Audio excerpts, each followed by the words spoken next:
চলে আসলাম নতুনত্ব একটা কেকের ডেকোরেশন নিয়ে। কাল অবধি তো এই কেকের ভিডিওটা তোমরা একটু হলেও দেখে নিয়েছো।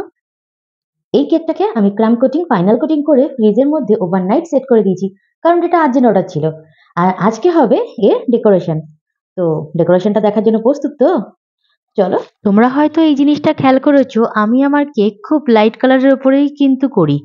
যখন কাস্টমার আমার উপরে ভরসা করে, তখন আমি সেখানে লাইট কালারটাই প্রেফার করি। এবার আমার কোনো কেকের ভিডিও দেখে বা কেকের ছবি দেখে কোনো কাস্টমার যদি বলে এই রকম টাইপেরই বানিয়ে দাও, আর সেটা যদি একটু ডিপ কালার হয়, তখন কাস্টমারকে বরাবর কিন্তু আমি বলেই দিই এই কালারটা থেকে কিন্তু রং উঠতে পারে।